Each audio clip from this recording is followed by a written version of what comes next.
Sige, isara ninyo lahat ng pasugalan at iligal ang negosyo. At sino ka para ipasara ang negosyo ko, ha? Baka hindi mo kilala kung sino itong kaharap mo. Ako ang hari sa lugar na ito. Kaya teritoryo ko ito. Ang kapal ng mukha mo. Anong karapatan mo para angkinin ang pag-aari ko? Umalis ka ngayon din sa teritoryo ko. Ganon. Ngayon, teritoryong pa ba ang lugar na ito? Di ako natatakot sa baril mo. Teritoryo! Kwento ng agawan ng teritoryo ng dalawang taong may masidhing angkinin ang iisang lugar. Ang isa ay upang magpayaman pa at ang isa naman ay para sa pagmamahal at pagmamalasakit sa ari-arian at lupain na naipundar ng kanyang ama. Teritoryo! Inihahandog sa inyo ng F3 Recording Studio para sa pambansang radyo ng Pilipinas, Bombo Radio Philippines.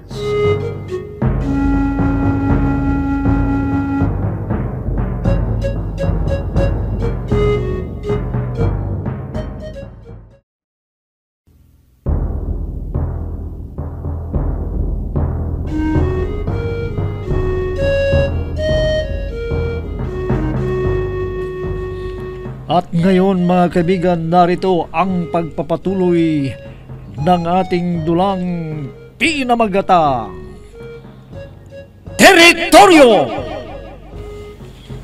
Kanina ka pa tahimik, kuya. Bakit po ba? May problema ba? Kinukulit na kasi ako ni Mayor Villamil. Ako talaga ang kursunada niyang kumandidato sa eleksyong darating. At? Hindi pa ako nakakapagpasya dahil iniisip ko ang kumpanya. Maaring mabawasan ang oras ko sa pamamahala ng kumpanya kung sakali mang kakandidato ako. At lalo na kung pala rin akong maging mayor, mawawalan na talaga ako ng oras sa kumpanya. Sinabi ko naman sa'yo, kuya. Huwag ka nang kumandidato pa. Anihin mo naman ang sahod mo sa pagiging mayor Sobra pa nga sa sahod ng isang mayor ang kinikita mo araw-araw sa kumpanya mo. Hindi lang naman pera ang pinag-uusapan dito, Adela. Kundi ang makapaglingkod ako sa ating bayan. Na kung narito lang sana si Jonas, makakapagpasya ako kaagad. Siya nga pala. Kumusta na ba ang sinabi mong hahanapin mo si Jonas? Nahanap mo na ba siya? Opo, kuya. May nakapagsabi na sa akin sa kinaroroonan ni Jonas. Malapit na kayong magkitang mag-ama, kuya. Malapit na malapit na.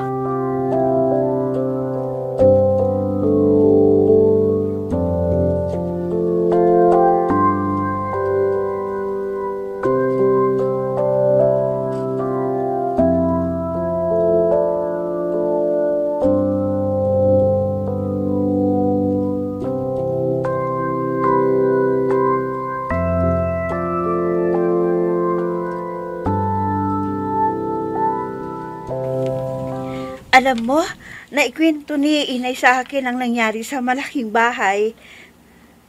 Yung inkwentro namin ni Diego. Parang ang nabuhusan ng malamig na tubig ang itsura ng taong yun nang magsumbong. Pero parang baliwan naman kay Papa. Mabuti nga sa kanya nang mabawas-bawasan ang kanyang kayabangan.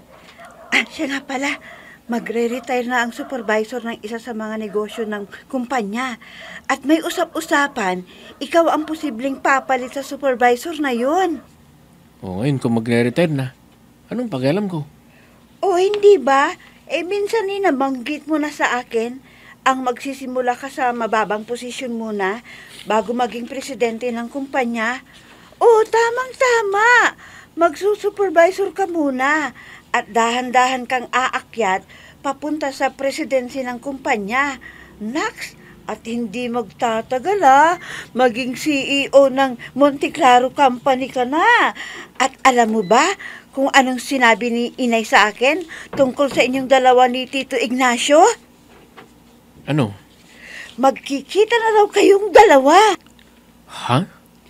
Oo, at ito pa ang pinakamasarap pakinggan. Ikaw ang papalit sa posisyon ni Mr. Vargas. Magiging supervisor ka na ng mismong company, Jonas.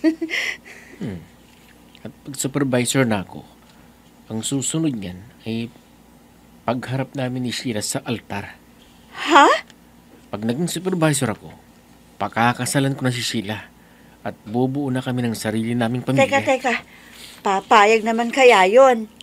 Sa tingin ko sa kanya gusto pang mamuhay dalaga Natatakot lamang kasi yun na lamagay sa tahimik. Dahil iniisip niya, paano na kami pagkatapos ng kasal. Ang alam niya kasi ay wala akong ipong pera. Kaya nag-aalala sa maaaring maging buhay namin pagkatapos ng kasal. Pero dahil ipapakilala ko na sa kanya kung sino talaga ako, lagay ko, hindi na yun magdadalawang isip na pakasalan ako.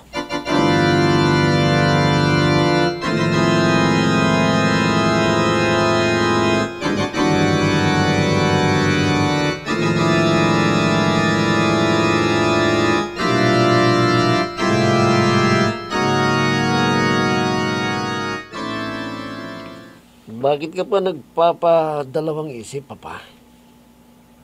Magandang inaalok sa inyo ni Mayor. Hindi lahat ng tao nabibigyan ng ganitong bihirang pagkakataon, Papa. Ang kumpanya kasi ang iniisip ko. Wala ba kayong tiwala sa akin, Papa? Akala ko ba gagawin mo na akong supervisor? Ano pat, bantulod kaya na. Sigurado ka bang kaya mo na?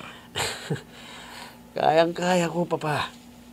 Tulad ng pagpasok mo sa politika. Alam ko, kakayanin mo rin yan.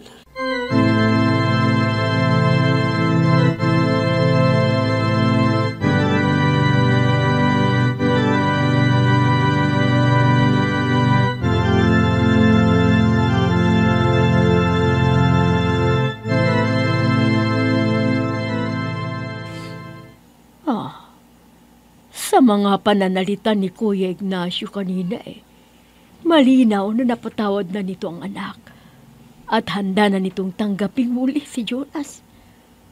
Salamat naman at magkakaayos ng magama. Nalulungkot din kasi ako na makitang hindi nagkakasundo ang kapatid ko at ang anak niya. Pareho ko silang kadugo at ang nararamdamang lungkot at sakit ng dalawa ay sakit at kalungkutan ko rin. Teka. Tapos ko na pala itong ginagawa ko. Teka, tatawagin ko na ang dalawa. O, kayong dalawa dyan. Halina kayo at kumain na kayo. Opo, inay, nandiyan na. Halika na, Insan. Bumangon ka na dyan para makakain ka bago ka mag-duty.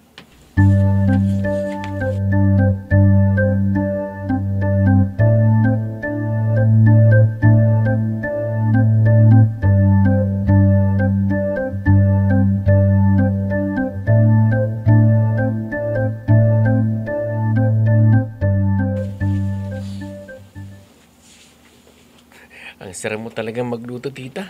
Amoy pa lang, ulam na. Ay nako, tama na nga yung pambubola mo dahil hindi ako ang nagluto niyan. Kung di si Biday, mabuti nga nakumbinsi ko siyang dito sa atin mga muhan . Kung hindi, nako, hindi ganyan kasarap ang luto na kinakain natin.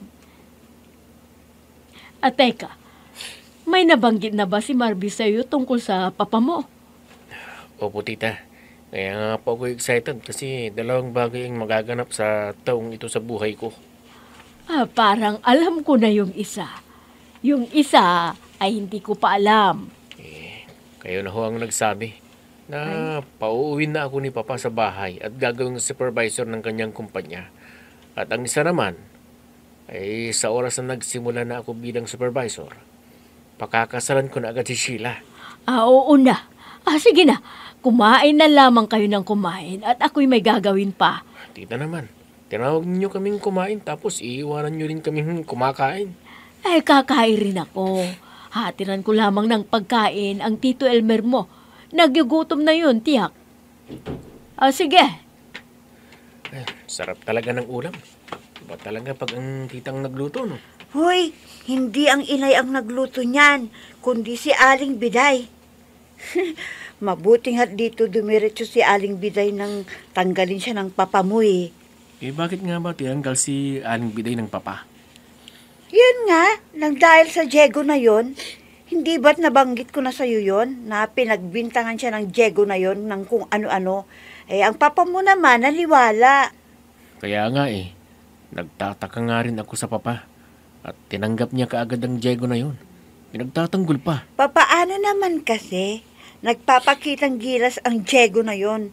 Kunwari ang bait-bait, kaya nakuha niya ang kalooban ng papa mo.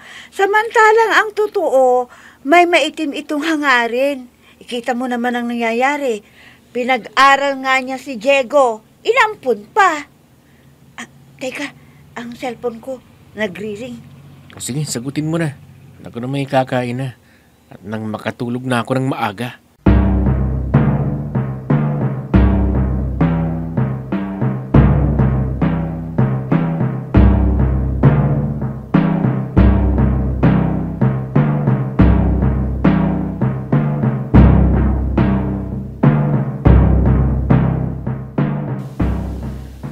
Oh, Auntie Suling, napatawag kayo.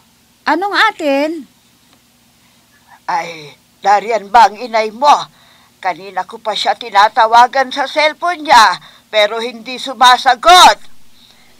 Ay, pasensya na po, Auntie. Busy ang inay ko sa pag-aasikaso sa itay ko. Alam mo naman ang sitwasyon ngayon ng itay ko. Alagain na siya, hindi na nakakabaon kasi sa higaan. Ay, ganun ba? Opo, Auntie. Anong sasabihin niyo kay inay? Sabihin niyo na sa akin. Ako na lang magsasabi. Ay, medyo nagkakagulo kasi dito sa opisina ng kumpanya ng tito mo. Ano? Bakit po? Dahil sa pagpasok ng ampon ni Don Ignacio. Ho!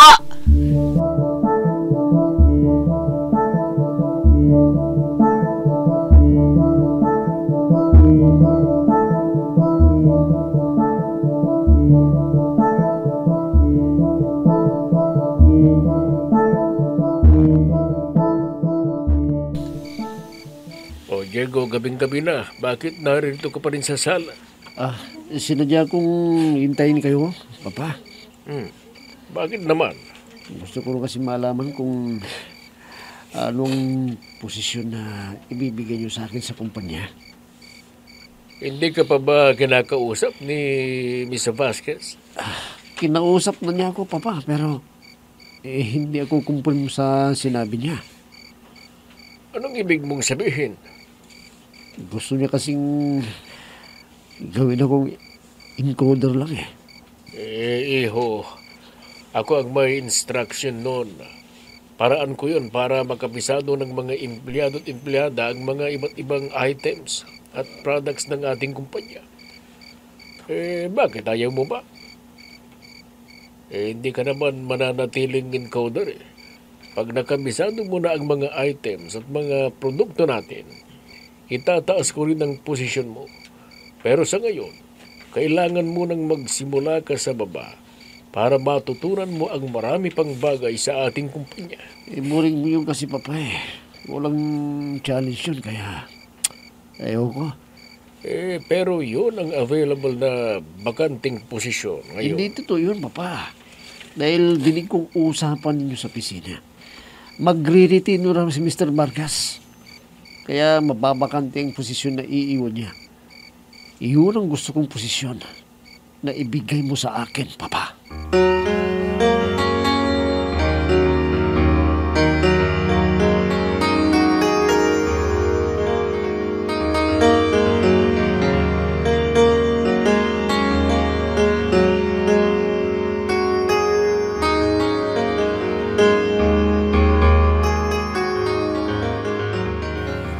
O ano? Nakaready ka na ba? Ngayong araw na ba? Oo. Ang kulit mo eh. Tamang-tama.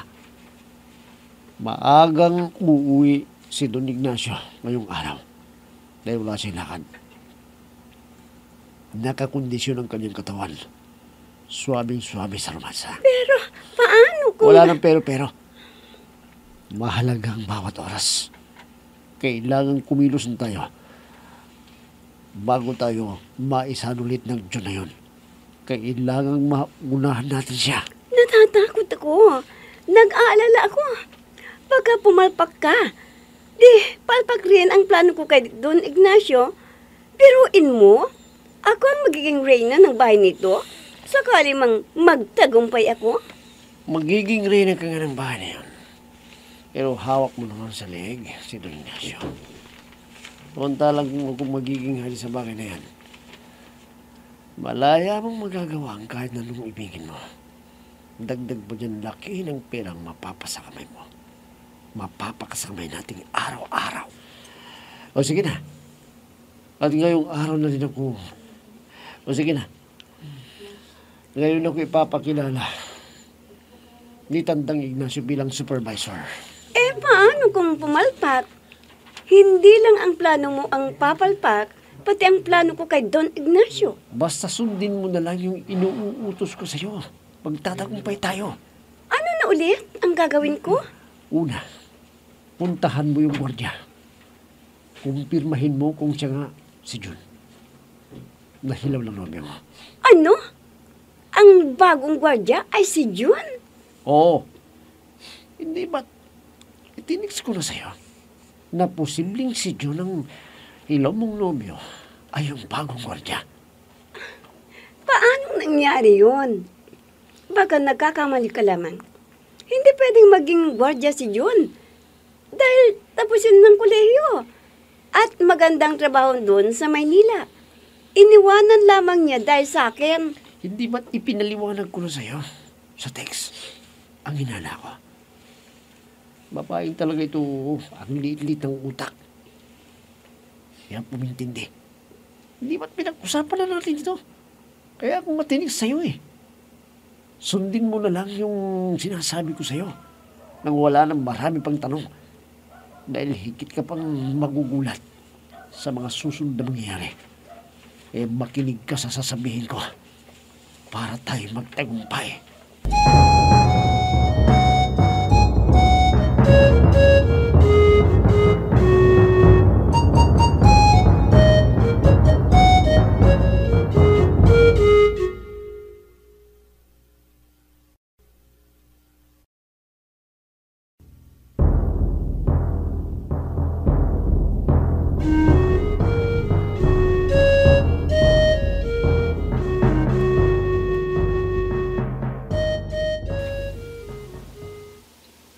Oh, Suling, napatawag ka.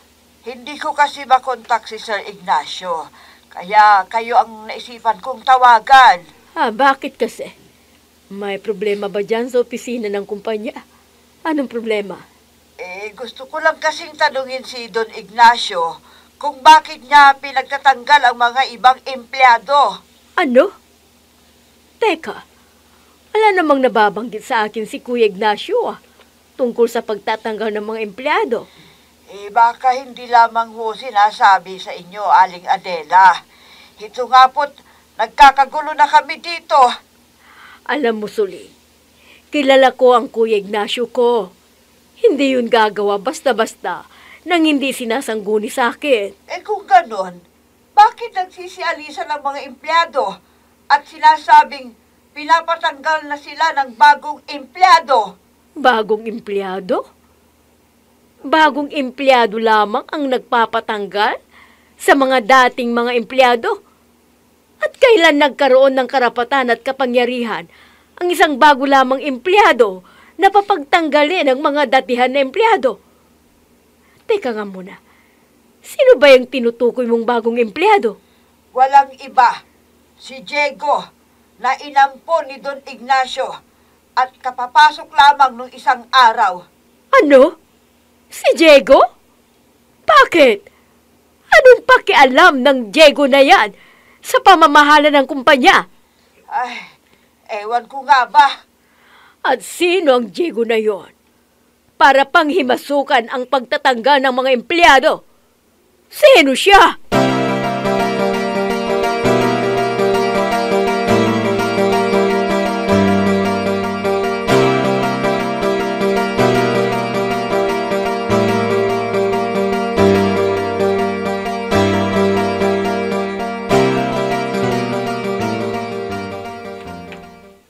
Na ako pero wala pa rin si Aling Tikay.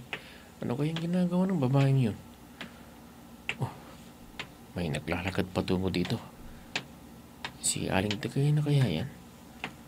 Bakit kasi hindi pa pinapalitan ang napunting bumbilya?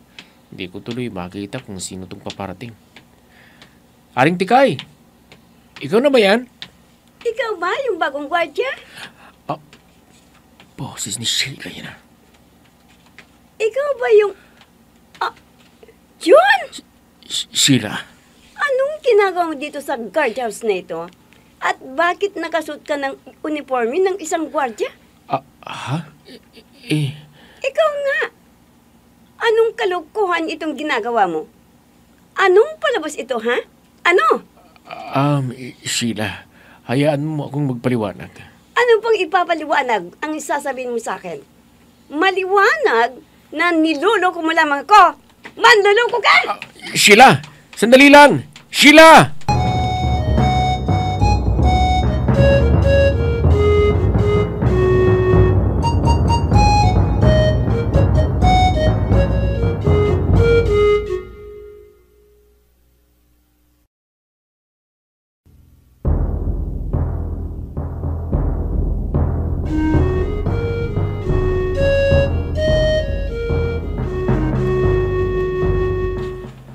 Ano ang mangyayari ngayong natuklasan na ni Sheila na naroon nga ang nakilalang si John? Mga kaibigan, huwag ninyong kaligtaang subaybayan ang pagpapatuloy ng ating dulang pinamagatang Teritoryo! Mga nagbibigay buhay sa ating dula ay sina Mayra Abrihal Narnola, Susan Malikdem, Robert D. Guzman, Jun Cabato, Ami Diaz, Oscar Ora, technical supervision at sa musika ni Oscar Ora, nilapatan ng tunog ng inyong lingkod. Mula sa panulat ni Andrea Solar at sa direksyon ni Jun Cabato. Teritoryo! Inihahandog sa inyo ng F3 Recording Studio para sa Pambansang Radyo ng Pilipinas, Bombo Radio Philippines.